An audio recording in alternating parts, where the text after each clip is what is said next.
복음을 들을 때 복음에 대해서 분노하는 사람들은 믿지 않는 사람들이 아니라 잘못 믿고 있는 사람들이 분노해요. 실제적으로 믿지 않는 사람은 복음을 거부하거나 또는 무시하거나 조롱하거나 뭐 이런 식이죠. 하지만 잘못 믿고 있는 사람에게 복음이 제시되면 내가 쌓아놓은 의가 부정되는 것이기 때문에 분노합니다. 내가 쌓아왔던 노력, 시간, 물질, 사상이 다 무너져야 되는 거예요. 예수님을 믿었던 사람들이라는 그 사람들이 지금 본문에서 예수님을 비난하기 시작합니다. 사마리아 사람이라는 표현은 우물가의 여인 상황에서도 설명을 드렸지만 죄인 또는 저주받은 자라는 표현이에요. 더 나아가서 그들은 자신들이 믿는다는 예수님께 귀신 들렸다라는 표현까지 사용합니다. 쌍으로 이 최고의 부정적인 표현을 두 개를 같이 던지면서 아니냐 이렇게 물어보는 우는 긍정의 대답을 기대할 때 이제 사용되는 부정어인데 이런 거예요. 귀신 들렸다고 하더니 그 말이 맞네. 예. 도대체 믿는다던 사람들의 태도가 왜 이렇게 급변했는가? 31절부터 무슨 말이 오고 갔는지를 보면 되죠. 그들의 믿음이 예수님께 인정받지 못했다는 이유 때문입니다. 믿는다고 하면 믿는 줄 알 것이지 어디 지금 우리의 근원을 논하고 있느냐, 판단하느냐 이런 거예요. 자신들은 믿는다, 신앙인이라 여겼지만 하나님께 인정받지 못했던 신앙 행위는 지금 본문에서 뿐만 아니라 과거의 구약에서도 굉장히 많이 나타나는데 호세아서가 대표적으로 그러한 상황을 보여줘요. 호세아서는 시대적 상황이 어떻게 되냐면 이스라엘이 아수르한테 이제 멸망당하기 전에 그 위기를 모면하기 위해서 계속 세상에 의지하는 이스라엘의 모습을 보여주는데 20년 동안 왕이 5번이나 바뀔 정도로 대격변기였죠. 그러니까 뭐 난리가 난 상황이에요. 근데 신정 정치니까 정치적인 상황이 이럴 때 종교적인 부분도 절대로 온전할 수가 없겠죠. 호세아서를 조금 많이 볼 건데 7장 14절 이하를 보시면 그들이 나에게 부르짖으나 신앙이 있긴 있었어요. 거기에 진실이 없다. 오히려 침상에 엎드려 통곡한다. 곡식과 포도주를 달라고 빌 때에도 몸을 찢어 상처를 내면서 빌고 있으니 이것은 나를 거역하는 짓이다. 그러니까 이 사람들이 하나님을 찾는 방식이라는 게 율법에서 제시하는 방식이 아닌 방식인 거죠. 여기서 침상에 엎드려 통곡하거나 자기 몸에 상처를 찢어서 상처를 내는 방식은 이방인이 이방신을 섬길 때 하는 방식이에요.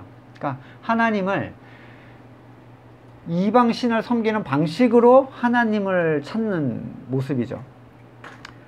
지금의 교회의 절기 또는 강조하는 어떠한 율법적인 행위들, 이런 것들이 제가 지난번에 말씀드렸죠. 로마가 만들어낸 어떠한 이방 종교의 모습이 지금까지 흘러 들어오고 있다고 설명을 드렸는데 그들은 그 행위에다가 자기의 마음을 담겠다고 하는 거예요. 지금 이 몸을 찢으면서 얼마나 아파요. 몸을 찢으면 하나님 이걸 봐주시겠지 그러면서 찢는 거예요. 자기 자식을 왜 잡아바쳐? 이 희생을 하나님이 봐주시겠지, 신이 이걸 인정해 주겠지, 이런 방식인 거예요. 7장 15절에 그들의 두 팔을 힘있게 기른 것은 나였지만 그들은 나를 해치려고 음모를 꾸몄다. 좀 하나님이 이 사람들이 하고 있는 신앙의 행위에서 하나님을 해치려는 음모라는 식의 표현을 쓰시는데 예수님도 그렇게 말씀하셨죠. 너희가 나를 죽이려고 한다. 지금 이스라엘의 어그러진 신앙 행위는 그들의 의도와 관계없이 하나님을 대적하는 행위가 됩니다. 호세아서 8장 11절에 에브라임이 죄를 용서받으려고 제단을 만들면 만들수록 늘어난 제단에서 더욱더 죄가 늘어난다. 왜 그러냐면 그들에게 있어서 제단이라는 것은 자신의 마음을 충족하게 하는 신앙적인 수단일 뿐이지 하나님께서 명령하신 본질을 따르기 위한 게 아니었던 거예요. 그러니까 제단을 많이 만들어서 우리가 열심을 내고 있다는 걸 하나님한테 보여드리는 게 목표인데 왜요? 원하는 것을 따내려고. 그런데 그걸 많이 만들면 만들수록 계속 범죄만 일어나는 거예요. 그 제단에서. 8장 13절 희생제물을 좋아하며 짐승을 잡아서 제물로 바치지만 그들이 참으로 좋아하는 것은 먹는 고기일 따름이다. 그러니 나 주가 어찌 그들과 더불어 기뻐하겠느냐. 이제 그들의 죄악을 기억하고 그들의 허물을 벌하여서 그들을 이집트로 다시 돌려보내겠다. 이스라엘이 행했던 종교 생활은 그들이 스스로 즐기고 있던 생활인데 사실 그들은 하나님의 뜻을 행하는 것 때문에 그걸 좋아한 게 아니라 그 행위를 통해서 나타날 개인적인 이득을 좋아한 거예요. 그러니까 종교 행위를 통해서 얻게 될 개인적인 소망의 성취 또는 그 행위를 함으로써 나타나는 만족감, 이걸 즐기는 거죠. 그냥 본질보다 그게 더 중요한 시대는 그때나 지금이나 동일하게 있습니다. 심지어 당시 종교 지도자들이 어땠냐면 이스라엘이 죄짓기를 바라고 있었어요. 이게 성경에서 나오는 표현인데 이유는 간단합니다. 속죄제를 드리면 속죄물을 제사장이 갖게 해주는 게 하나님의 방식이었어요. 그러니까 죄를 지으면 지을수록 나한테 떨어지는 게 많은 거예요. 4장 7절에 제사장이 많아지면 많아질수록 나에게 짓는 죄도 더 많아지니 내가 그들의 영광을 수치로 바꾸겠다. 그들은 내 백성이 바치는 속죄제물을 먹으면서 살고 내 백성이 죄를 더 짓기를 바라고 있다. 호세아서는 이스라엘의 멸망 직전에 나타난 이스라엘의 그 종교적 타락성 그리고 그에 대한 선지자 호세아의 이 책망 드러내면 핵심적으로 드러나는데 8장 1절에 나팔을 불어서 비상경보를 알려라. 이스라엘 백성이 나의 언약을 깨뜨리고 내가 가르쳐준 율법을 어겼으므로 적군이 독수리처럼 나 주의 집을 덮을 것이다. 우리의 하나님 우리의 이스라엘이 주님을 압니다 하고 나에게 호소하면서도 복된 생활을 뿌리치니 적군에게 쫓길 것이다.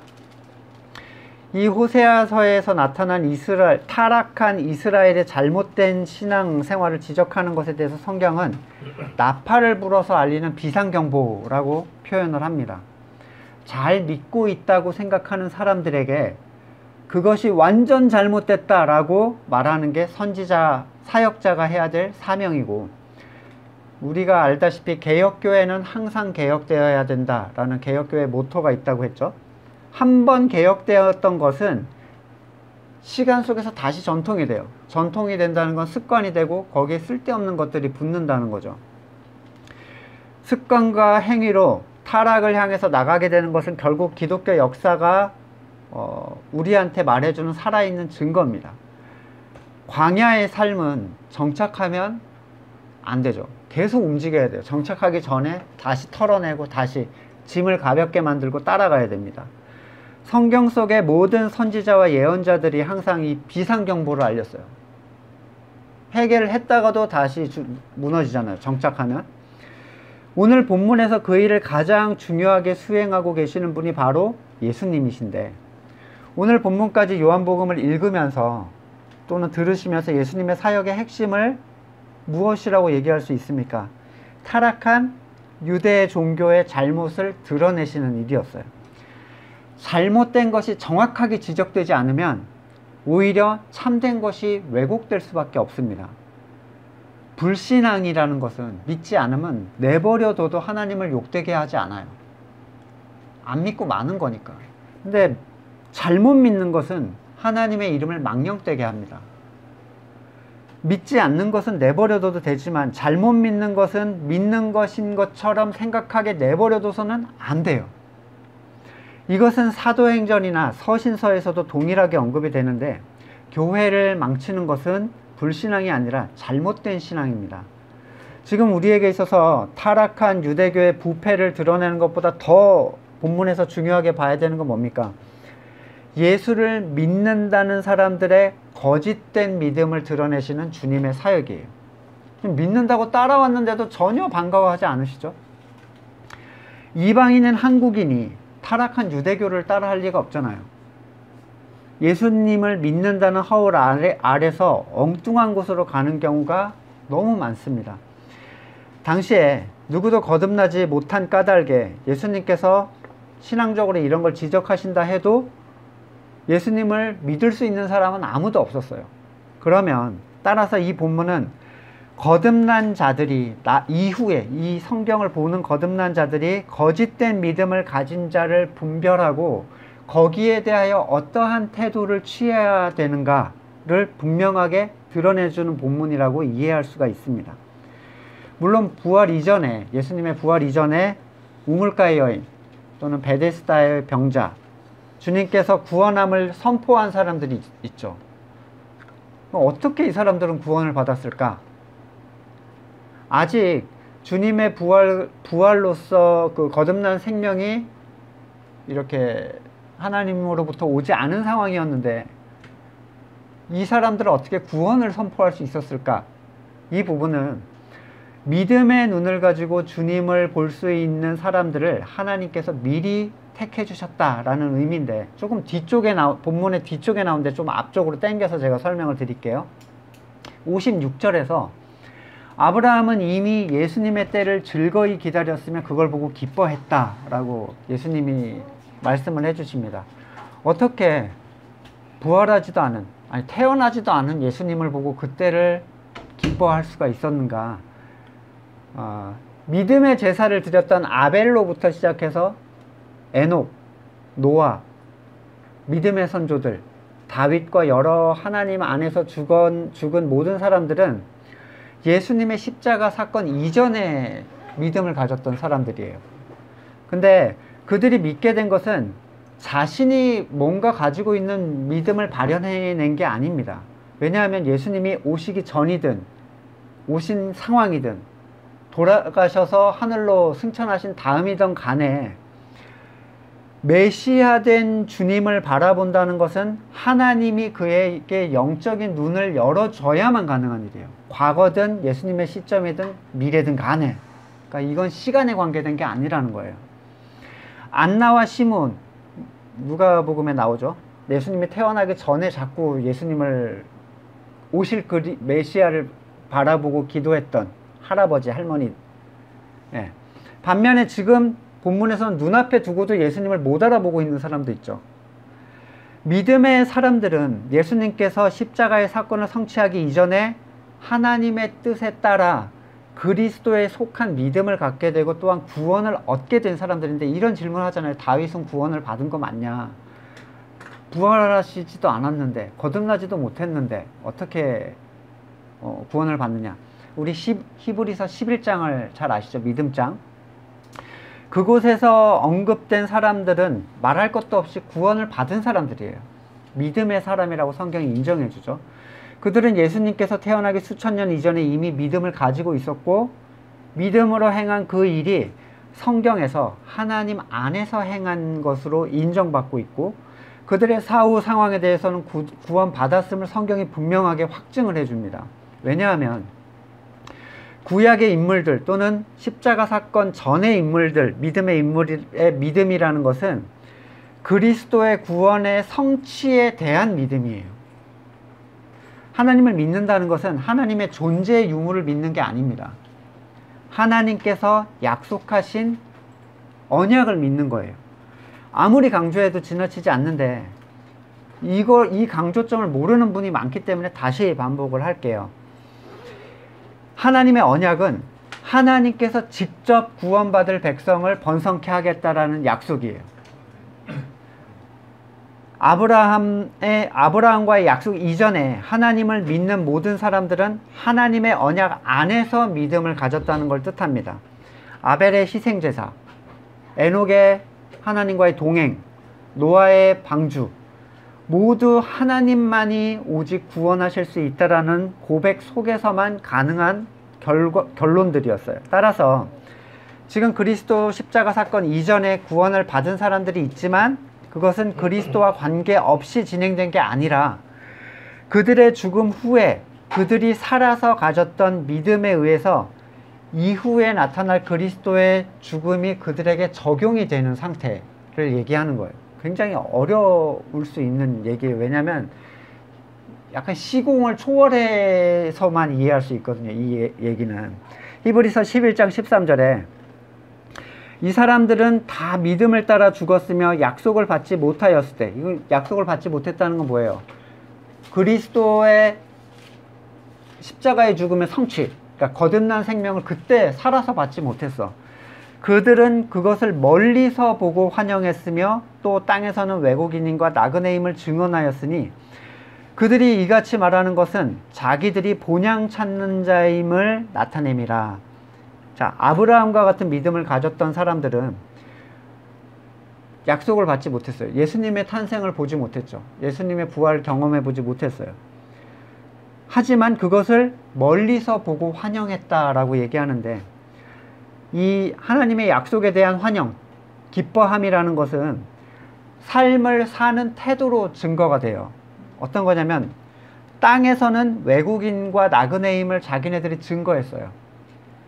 세상에서는 항상 이방인, 나그네의 삶을 자기의 삶으로 증거했는데, 이 땅이 자기 고향이 아닌 것처럼 사는 삶의 태도로 자기가 하늘에 속한 자임을 증언했다는 거예요.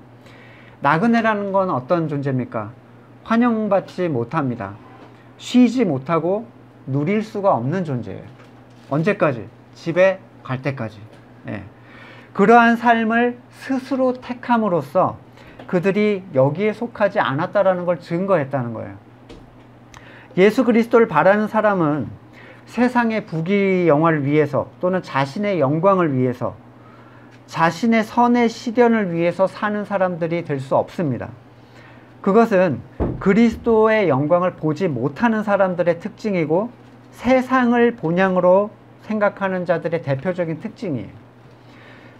히브리서 11장 15절 16절 보시면 그들이 나온 바 본향을 생각했더라면 돌아갈 기회가 있었으려니와, 기회는 있었겠지만 본향을 생각했다면 그들이 이제는 더 나은 본향을 사모하니 곧 하늘에 있는 것이라. 이러므로 하나님이 그들의 하나님이라 일컬음 받으시기를 부끄러워하지 아니하시고 그들을 위해 성을 예비하셨느니라. 하나님이 내 자녀라고 너를 부끄러워하지 않는 근본적인 그의 삶의 태도는 뭡니까? 세상에 정착해 살지 않는 모습을 그가 보인다는 사실이에요. 세상 모든 사람들은 그렇게 살죠. 하나님은 그들을 내 자녀라고 얘기하기를 부끄러워하시죠. 근데 그런 삶의 태도를 보이지 않는 자들, 머리로 배운 그리스도인은 하나님은 우리 아버지다, 우리는 예수님의 형제다, 이렇게 배울 뿐 삶을 통해서 본향을 증거하는 게 뭔지 알지 못합니다. 누군가 믿음을 갖는다는 것은 언제나 그 믿음의 방향이 오실 그리스도에 대한 하나님의 언약의 성취에 근거한다는 것을 알 수 있습니다. 예수님은 언약의 성취로 오셨지만 자기의 의를 주장하는 사람들은 예수님을 받아들일 수가 없어요. 로마서 10장 1절부터 나오는 구절에 형제들아, 내 마음에 원하는 바와 같이 하나님께 구하는 바는 이스라엘을 위함이니 곧 그들로 구원을 받게 하려 함이라. 내가 증언하노니 그들이 하나님께 열심히 있으나 올바른 지식을 따른 것이 아니니라. 하나님의 의를 모르고 자기 의를 세우려고 힘써서 하나님의 의에 복종하지 아니하였느니라. 그리스도는 모든 믿는 자에게 의를 이루기 위하여 율법의 마침이 되시느니라. 자, 37절. 오늘 그 요한복음 8장 37절에서 그들이 마음에 자기가 세운 의가 가득했기 때문에 그리스도를 받아들일 수 없었다, 그의 말씀을 받아들일 수 없었다 설명을 했었는데, 예수님께서는 자신이 아버지를 공경한다, 근데 너희는 나를 귀신 들렸다고 한다. 보세요, 태도가 되게 희한하죠. 예수님의 공경하는 태도가 이 사람들한테는 뭘로 보여요? 귀신 들린 것처럼 보이는 아주 극단적인 반대 현상이 나타나요. 그러니까 믿음의 눈이 열리지 않은 사람들에게는 온전히 섬기는 모습이 이단, 귀신 들린 사람, 저주받은 사람들이 하는 태도처럼 보인다는 거죠. 근데 예수님이 공경, 내가 아버지를 공경한다는 것을 무엇으로 증거를 삼냐면 내가 내 영광을 추구하지 않는다는 것으로 그 증거를 삼고 계세요. 본문에서. 자, 하나님을 공경하는 것은 교회에서 수많은 기관에 몸담고 주도적으로 많은 일을 하거나 눈에 띌 만한 헌금, 큰 헌금을 내거나 또는 사람들에게 박수 받을 만한 어떤 행동을 하는 것과는 하등 관계가 없습니다. 아버지를 공경하는 것은 스스로 영광을 추구하지 않는 것, 그것으로 증명이 되는데, 지금 예수님께서 자신이 아버지를 공경하고 있고 스스로 영광을 취하지 않는다는 걸 두 개를 붙여서 얘기를 하고 있어요. 그래서 어떻게 보면 연계점이 전혀 없어 보이는 건데, 이것은 스스로 영광을 취하지 않는다는 것 자체가 아버지를 공경하는 자기의 태도를 증명해 주는 거라고 우리가 이해할 수가 있어요. 아니면 갑자기 이 얘기가 나와야 될 이유가 없습니다. 하나님께 영광을 돌린다는 표현은 세상적인 방식으로 왜곡이 되고 사람들에게 전혀 오래됐어요. 하나님께 영광을 돌린다. 마치 십자군 전쟁에서 사용된 십자가 같아요. 자기의 유익을 위해서 전쟁을 하지만 십자가를 붙여서 종교 전쟁으로 만들어 버리죠. 하나님의 영광을 위하여 라는 말만 붙으면 거기에 토를 달 수가 없습니다. 이 표 아래서 건물의 교회는 건물을 확장하고 사람들에게 노동과 물질을 요구하고 성경에서 요구하지 않은 다양한 것들을 사람들에게 요구해요. 하나님의 영광을 위해서 해야 된다. 건물의 교회에서 가장 보편적으로 이해하고 있는 하나님께 영광 돌린다는 표현은 사람들로부터 내가 영광을 받게 되는 상황이 됐을 때 그걸 마치 수상소감을 얘기하듯이 영광을 감독님과 스태프와 소속사와 코디 언니에게 돌립니다. 이런 거 같은 걸 영광 돌린다라고 표현하는 거예요. 부자가 되어도 하나님께 영광을 돌린다. 내가 부자가 된 건 하나님께서 하신 일이다. 합격을 해도 하나님께 영광을 돌리죠. 성공을 하고 칭찬받고 유명해지고 건강이 회복되고 다 하나님께 영광을 돌립니다. 근데 이 지극히 세상적인 방식으로 하나님께 영광을 돌리는 비정상적인 방법을 세상의 교회가 만들어냈어요. 제가 왜 이런 것들로 하나님께 영광을 돌릴 수 없다라고 얘기하는지를 설명드릴게요. 그런 방식으로도 영광을 받으실 수도 있는 거지 라고 얘기하는 사람들이 있어요. 네가 그걸 어떻게 알아? 받을지 못 받을지. 반대하는 분들이 있습니다. 이런 방식으로 하나님이 영광을 받으실 수 없는 이유는 이러한 방식은 정확하게 세상이 영광을 누리는 방식하고 똑같아요. 여러분, 교회 안 다니는 사람은 부자 되면 영광 안 누려요? 합격하면 교회 안 다니는 사람은 영광을 안 누립니까? 다 누려요. 세상에 속한 모든 사람이 그 방식으로 영광을 누립니다. 그리고 이런 방식으로 영광을 돌리기 위해서 반드시 필요한 게 뭐예요? 세상이 필요하다는 거예요. 세상의 방식은 언제나 높아져야 되고 세상에 속한 자들이 부러워할 만한 상황을 영광의 전제로 삼습니다. 핍박, 궁핍, 낮아짐, 비난의 상황에서 이런 영광의 방식은 절대로 성공할 수 없죠. 수치예요, 이 사람들한테는. 세상의 방식은 언제나 영광을 돌리는 대상뿐만 아니라 영광을 추구하는 나 자신에게도 영광이 돌아와야 되고 그걸 얻게 해줘요. 내가 영광을 얻어내야 하나님께도 영광을 돌리는 방식은 타락한 사람의 왕된 본성에 굉장히 큰 만족감을 줍니다. 결국 이 사람은 어떻게 생각하냐면 내가 영광을 얻는 것이 곧 하나님이 영광을 얻는 것이다 라는 이상한 결론에 도달하게 돼요. 이런 방식대로라면 하나님께 영광을 돌리고 싶지 않은 존재는 있을 수가 없습니다. 내가 인기인이 되고 내가 수상을 하게 되고 내가 재벌이 되고 내가 성공한 사람이 돼서 하나님이 영광을 받으실 수 있다라고 한다면 누가 하나님께 영광을 돌리고 싶지 않겠어요? 겨우 내가 얻은 영광을 두고 이 영광을 하나님께 돌립니다. 이거 한마디 하는 걸로 끝낸다는 거, 퉁치겠다는 거예요. 영광의 박수를 하나님께 돌립시다. 이런 세속적 방식으로 하나님께 영광을 돌릴 수 있다고 성경이 얘기하고 있는 걸 보셔야 된다는 겁니다. 더 비참한 건 이런 방식으로 하나님께 영광을 돌리기 위해서 필연적으로 세상의 것이 필요하다는 사실인데 세상은 누구에게 주어졌다고 했죠? 사탄에게 주어졌다고 했어요. 그럼 무슨 얘기냐면 하나님께 영광을 돌리기 위해서 사탄한테 손을 벌려야 돼요. 이런 궤변의 상황으로 자기가 자기를 몰아가는 일을 교회가 행하고 있다는 거예요. 건물의 교회가 행하고 있죠.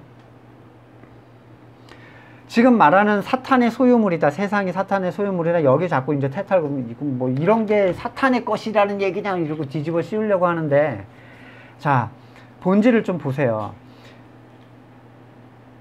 이런 뭐 풀과 나무가 사탄의 것이다 이런 얘기가 아니라 말 그대로 세상에 속한 것, 진리에 속하지 않은 것이란 얘기고, 하나님께서는 그런 종류의 것을 통해서 영광을 받으시지 않는다는 얘기예요. 그 안에 진리가 없고 세상의 모든 것들은 마지막에 불타 없어질 것들. 그러니까 유한한 것으로 하나님이 영광을 받지 않으신다는 거죠. 사탄이 예수님을 시험할 때 뭐라고 했어요? 세상을 주겠다고 했어요. 자, 이걸 통해서 너 영광 돌릴 수 있잖아. 예수님은 필요 없다고 하셨어요. 대만은 세상을 사랑하여 떠나갔다. 디모데후서에서 바울이 얘기합니다. 자기를 떠나간 이유를 세상을 사랑해서 떠나갔다고. 요한일서 2장 15절에서 이 세상이나 세상에 있는 것들을 사랑하지 말라. 누구든지 세상을 사랑하면 아버지의 사랑이 그 안에 있지 않다라고 얘기를 합니다. 세상은 단순한 물질 세계를 넘어서 많은 것을 포함하고 있어요. 그런데 사람들은 전도할 때 이렇게 얘기하는 거예요. 복음을 말하는 대신에 세상에 속한 자들이 좋아하는 세상을 전도의 방식으로 삼습니다. 네가 성공하도록 하나님이 해줄 거다. 너를 건강하게, 너를 세상의 위로 올려줄 분이 예수님이다라고 얘기를 합니다. 너를 성가시게 하는 그 문제를 처리해 주실 것이다. 너는 단지 그걸 처리해 주신 분께 영광을 돌린다라고만 얘기하면 된다. 그것이 하나님께 영광을 돌리는 것이라고 얘기를 합니다. 얼마나 수많은 간증자들이 나와서 뭐랍니까? 자기가 세상으로부터 무엇을 얻게 되었는지를 얘기해요. 그리고 그게 하나님이 하신 거라고 공을 거기다 돌리면서 영광의 박수를 칩니다. 하지만 그것은 복음도 아니고 영광도 아닙니다. 세상을 얻어서 돌리는 영광은 세상을 잃으면 사라져요. 언제 그랬냐는 듯이 침울해집니다. 그들은 사실 자기의 영광을 구한 것이고 그것을 누리고 자랑한 것일 뿐이에요. 그것은 하나님을 공경한 게 절대로 아니라는 거예요. 수많은 사람들이 하나님께 영광을 돌리고 싶다고 말하면서 실상은 하나님을 자신의 영광을 누릴 발판으로 밑에다가 깔고 들어가는지 모릅니다. 본문에서 예수님께서 말씀하시는 영광을 돌리는 방식의 가장 중요한 핵심은 뭐냐면 내가 그 방식을 주도하지 않는다는 데 있어요. 어떻게 영광을 돌릴지, 무엇을 할 수 있을지 주도할 수 있다면, 영광의 방식을 내가 주도할 수 있다면 나에게는 창조주에게 영광을 돌릴 수 있는 지혜와 능력이 있다는 얘기잖아요. 그쵸? 이게 얼마나 말도 안 되는 거냐면 간단한 예를 들어볼게요. 지렁이가 있다고 생각해 보세요. 지렁이. 흙 속에서 사는 지렁이가 있습니다. 근데 지렁이가 저한테 영광을 돌리고 싶다라는 생각을 했어요. 걔는 저를 알 수 없어요. 그죠? 제가 어떤 존재인지 알 수 없어요. 그냥 쿵 하면 뭔가 큰 존재가 있다라고만 생각하겠죠. 그리고 그걸 그냥 어떤 신이라고 여길 수 있어요. 그리고 저한테 영광을 돌려야 되겠다고 이 흙 속에서 꿈틀꿈틀합니다. 저한테 뭘 할 수 있다고 생각하세요, 지렁이가? 하나님과 이 피조물인 사람의 관계가 지렁이와 사람의 관계보다 얼마나 갭이 있을 거라고 생각하세요?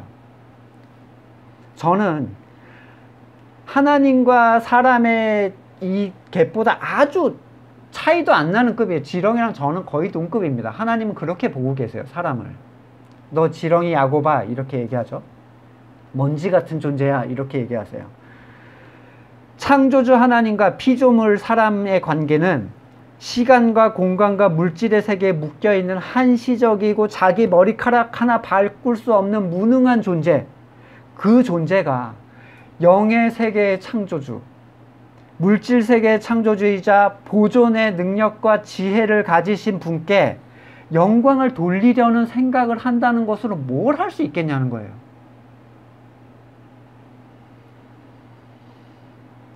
오히려 하나님은 뭐라고 하십니까? 지렁이 같은 야고바를 통해서 나한테 영광을 돌려라? 너는 아무것도 할 수 없다라는 걸 드러내 주세요. 그냥. 성경에서는 먹든지 마시든지 주님의 영광을 위해서 하라고 했다고 했어. 이렇게 얘기하는 분들이 있습니다. 그것은 뭘 하든지 의도하라는, 하나님의 영광을 의도하라는 얘기가 절대로 아니에요. 그렇게 생각하시면 성경도 영적인 세계도 이해를 못 하시는 거예요. 사람이 하나님께 영광을 돌리는 방식은 한 가지밖에 없습니다. 자기의 무익함을 하나님께 고백하고 하나님께서 모든 것을 해주시기를 맡기는 것 이외에 사람이 할 수 있는 건 없어요.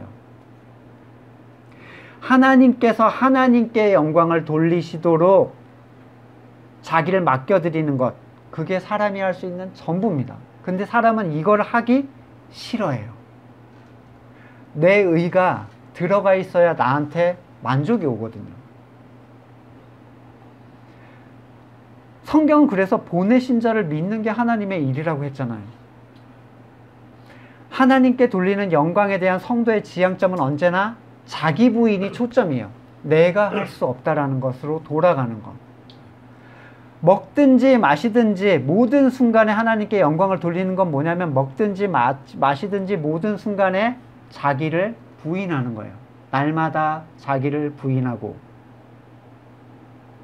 무슨 건배사를 하는 것처럼 위하여 뭐 하나님의 영광을 위하여 그런다고 되는 게 아니라는 거죠.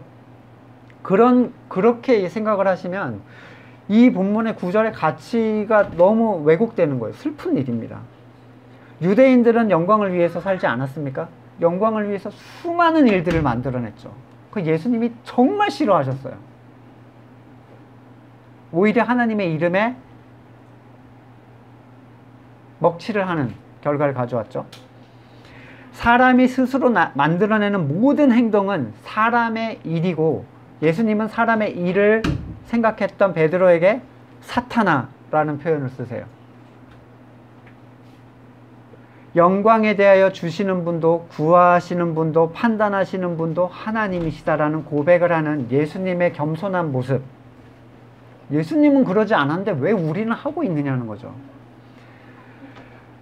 모든 것을 하나님께 맡기고 스스로의 영광을 추구하지 않는 것, 하나님께 영광을 돌리려고 의를 추구하지 않는 것, 그게 하나님을 공경하는 것이다라고 예수님은 본문에서 분명하게 언급을 해주십니다. 요한복음 15장 8절에 너희가 열매를 많이 맺으면 내 아버지께서 영광을 받으실 것이요. 영광을 받는 건 하나예요. 열매를 많이 맺는 것. 자, 영광의 박수는 사람들이 영광을 누리는 방식이지 하나님께 영광을 돌리는 방식이 아닙니다. 지렁이가 지렁이에게 좋아할 만한 행동을 하면 지렁이가 지렁이끼리 좋아할 만한 행동을 해놓고 나한테 영광을 돌렸다고 좋아하고 있으면 제가 무슨 생각을 하겠어요? 뭐 하냐? 그러겠죠? 세상에서 높아지고 인사치레로 하나님께 공을 돌리는 것도 영광의 방식이 아닙니다. 세상은 지렁이 세계에선 그걸 통해서 영광을 받겠죠. 하지만 하나님은 아니라는 거예요. 열매를 많이 맺으면 그게 하나님의 방식인데 사람이 어떻게 열매를 많이 맺을 수 있죠? 무슨 열매를? 예수님은 포도나무 비유에서 너희가 내 안에 있으면 열매는 많이 맺게 될 것이다 라고 하셨어요. 믿는 것이 하나님의 일이다. 똑같은 얘기예요. 생명력의 결과로서의 열매를 말씀하셨지 노력이나 업적으로서의 열매를 얘기하지 않으십니다. 내가 뭐 찬양 공연을 몇 회 하고 어디 선교를 몇 회를 갔다 오고 성가대 교사를 몇 년을 근속하고 이런 건 아무런 의미가 없어요. 교회를 몇 개 짓고 헌금을 얼마나 한 게 하나님 앞에서 무슨 의미가 있습니까? 하나님의 보내신 자를 믿는 것, 그게 하나님의 일이다. 왜? 믿는 자를 하나님이 열매 맺게 하실 것이기 때문에. 그래야 하나님이 하신 일이 되고 하나님은 그것을 기쁘게 받으시는 분이에요. 왜 하나님 혼자 하신 일을 하나님이 기쁘게 받으시느냐? 이것은 타락해서 스스로의 선으로 살았던 사람이 하나님을 인정하고 자신의 무능을 인정한다는 고백의 결과이기 때문이에요. 하나님이 하시도록 나를 맡겨드린다는 것 자체가. 예수님께서는 내 말을 지키면 너희는 죽지 않을 것이다 이러셨죠. 이 사람들은 알아들을 수 없는 얘기를 하십니다. 사람이 죽지 않을 수 있는 지켜야 될 예수님의 말씀이 도대체 뭡니까? 간혹 예수님이 성경에다 한 얘기들을 지키려고 하는 사람이 있어요. 영생을 얻기 위해서. 뭐 오른밤 때리면 왼밤도 내밀고 뭐 비슷한 방식이죠. 가난한 자가 천국의 것이라고 했으니까 막 재산을 팔아치우거나, 온유한 자는 이러니까 화를 참아야 되고 영생을 얻기 위해서 이러는 분들은 오해하신 거예요. 예수님의 명령을 다시 율법화하는 사람들이에요. 예수님께서 지키라고 하신 말씀의 핵심은 뭡니까? 어떤 말씀을 지킬 때 영생할 수 있어요? 주일 성수 잘하고 11조 내는 거 아니죠? 나를 먹고 마시는 자마다, 나를 먹고 마시는 자마다, 그분이 생명의 떡이고 그분을 먹고 마시는 것은 예수님의 희생, 보혈을 통하여 의가 채워지는 것을 받아들이는 사람들이에요. 먹고 마신다, 그분의 말씀을 지킨다는 건 예수님을 의로 믿는다라는 얘기예요. 오직 그분 하나만을 의로 믿는다는 것. 그것이 사람을 영생하게 합니다. 그것만이 영원히 죽음을 보지 않도록 해줘요. 행위는 이것을 참으로 믿는 사람들에게 나오는 생명의 결과물이에요. 예수님께서는 하나님께서 영광을 주시는 분이고, 예수님은 그분을 분명히 알고 있다고 말씀을 하고 계십니다. 자, 이 사람들 앞에, 이 앞에 선 사람들도 하나님을 알고 있다고 생각했죠. 예수님도 알고 있다고 생각했고, 신앙적 충돌과 갈등이라는 게 바로 이런 거예요. 한쪽은 진짜 신앙을 가지고 있고 한쪽은 가짜 신앙을 가지고 있는데 둘 다 자기는 진짜라고 생각해요. 그쵸? 둘 다 자기는 하나님을 알고 있다고 생각하는 거예요. 서로 간의 확신 속에서 한쪽은 거짓이 될 수밖에 없어요. 물러서면 끝장이에요. 둘 다. 너무 괴로운 상황이에요. 밀리면 내가 가짜였다는 걸 인정해야 되는 거잖아요. 결코 뒤로 물러설 수 없고 결국은 상대가 잘못되었다라는 걸 얘기할 수밖에 없어요. 왜 타인의 신앙을 무시하냐? 왜 너만 옳은 거라고 얘기하냐? 이런 질문 앞에서 예수님과 저도 동일하게 대답할 수밖에 없습니다. 55절에 너희는 그를 알지 못하되 나는 아노니 만일 내가 알지 못한다 하면 나도 너희같이 거짓말쟁이가 되리라. 나는 그의 말씀을 알고 지키노라. 복음을 알지 못하고 거듭나지도 않은 사람들에게 충돌을 피하기 위해서 당신도 하나님을 알고 있고 당신도 거듭났고 우리도 다 주님의 자녀입니다. 여기 들어와 있으면. 이렇게 선언을 해준다면 저도 거짓말쟁이가 되는 거예요. 그들이 어떻게 받아들이든지 간에 저는 성경에 근거해서 하나님을 알고 있고 성경은 이걸 얘기하고 있다고 얘기할 수밖에 없습니다. 그것은 사람의 행위와 열정에 관한 게 아니라 생명력의 결과에 관한 부분이에요. 서로가 평행선을 달리지만 우리가 바꿔줄 수는 없어요. 하나님께서 깨닫게 한 사람만 듣게 될 겁니다. 믿는다고 서 있는 그들의 믿음이 아브라함의 믿음과는 다른 믿음이, 너네 사실 그거 잘못된 거야 라고 지금 예수님 드러내시자 이제 신성모독으로 이제 예수님을 몰고 가려고 하죠. 왜요? 때려 죽이기 가장 쉬운 방법이거든요. 제거해야 돼요. 아브라함, 모세, 율법 이런 부분은 건드리면 바로 가차없이 때려 죽일 수 있습니다. 예수님은 그들의 분노를 전혀 개의치 않으시고 진실로 나는 아브라함, 그러니까 너를 누구라고 생각해? 그랬더니 나는 아브라함 전에 있었던 존재야. 이 얘기는 뭐냐면 하나님의 신격을 그대로 드러내신 거예요. 쳐 죽이려고 해도 어쩔 수 없어. 왜? 거짓말을 할 수는 없거든. 알아듣지 못하는 사람들은 이제 자신들을 모독한 예수님을 죽이려고 돌을 집어듭니다. 여러분 31절부터 이 지금 끝절까지의 이 급격한 변화를 한번 보세요.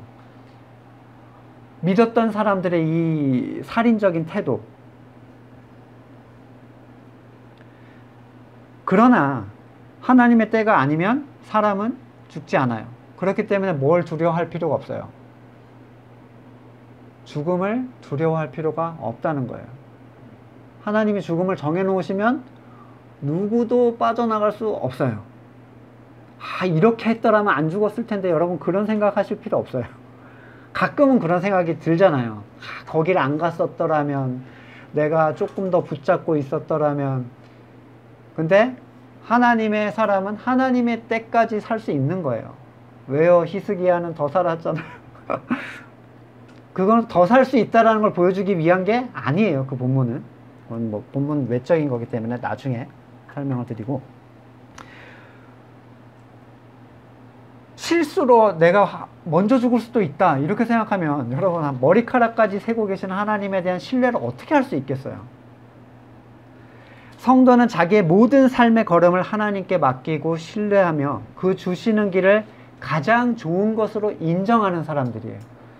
때로는 내 마음에 들지 않는 상황이 일어날지라도 이게 좋아지겠지가 아니라 이게 가장 나에게 좋은 것이라고 받아들이는 사람들. 찾는 자에게 상 주시는 분이심을 믿는 그 믿음이 아니면 기쁘시게 할 수 없다. 히브리서에서 얘기하죠. 이러한 신뢰가 여러분 풍랑 위에서 평안할 수 있는 평안함을 줍니다. 지금 이 자리가 나에게 가장 좋은 자리다.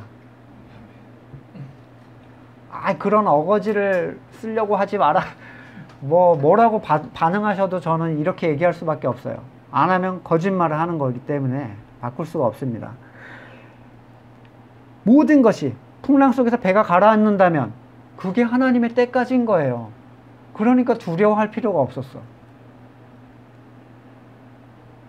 이것은 무기력하거나 또는 패배주의적이거나 비관적인 삶의 자세를 가져오지 않습니다. 이러한 신뢰의 태도는 오히려 가장 지혜로우시며 가장 사랑이 넘치시는 자기의 자식을 내어주신 분의 손길에 나를 맡긴 자로서 기대의 모습과 신뢰의 모습, 기쁨과 감사가 그의 삶에 반드시 흘러 넘치게 됩니다. 인생사가 세옹지마라고 하죠. 저는 얼마 전에 영상 유튜브를 하나 봤는데 백종원 씨의 그 과거에 대한 거를 누가 잘 이렇게 만화 같은 걸 애니메이션으로 설명을 해놨더라고요. 근데 거의 모든 게 우연이에요. 이 사람이 이렇게 큰 거는 거의 모든, 나중에 한번 기회가 되면 보세요. 우연히 계속 그렇게 되는 거야. 거의 모든 것들이 뭐 운칠기삼이라는 표현도 있는데 모든 것이 하나님의 손안에 있어. 근데 성도가 이걸 받아들이지 않고 내가 주도해 나간다고 생각하기 시작하면 그 사람은 두려움에 빠지게 되고 항상 불안하고 항상 분노하게 돼요. 지금 내게 주신 삶 속에서 하나님의 이끄심을 잠잠히 기다리면서 그 자리가 종연이나 질병의 자리이든 때로는 부나 명예의 자리이든 환경으로 인해서 자기가 흔들리지 않도록 하나님을 끝까지 응시하는 것, 그게 성도의 본분입니다. 하나님은 하나님의 백성에게 많은 걸 요구하지 않으세요. 예수님이 오직 예수 그리스도가 너의 의가 됨을 받아들이겠는가? 이게 전부입니다. 하나님이 우리한테 원하는 건. 이걸 받아들이는 자를 하나님이 행하게 바꿔주세요. 이게 새 언약의 성취입니다. 내가 너희를 내 백성으로 고쳐서 사용할 것이다. 완전히 다른 존재가 되게 할 것이다. 이걸 믿는다면 하나님께서 영광을 우리에게 주실 때까지 우리는 그분을 바라고 기다리는 것 외에는 할 수 있는 게 없습니다. 우리 소망은 이 세상이 아니라 하나님 앞에 서는 날이기 때문이에요. 말씀을 놓고 같이 여러분의 삶을 한번 돌아보기를 원합니다. 영광을 돌린다고 추구했던 것들이 과연 무엇인가? 과연 나는 하나님을 공경한다고 하면서 나에게 영광을 돌리기 위하여 노력하고 있었던 부분이 있지 않은가? 하나님이 하나님의 손길로 나를 사용하실 때까지 그분을 신뢰하고 있는가 성경은 계속 그것만 얘기해요. 나를 신뢰하고 내가 너희를 이끌어갈 때까지 가만히 서서 나를 바라봐라. 구원의 손길. 여러분의 삶을 놓고 같이 잠깐 말씀 묵상하시면서 기도하겠습니다.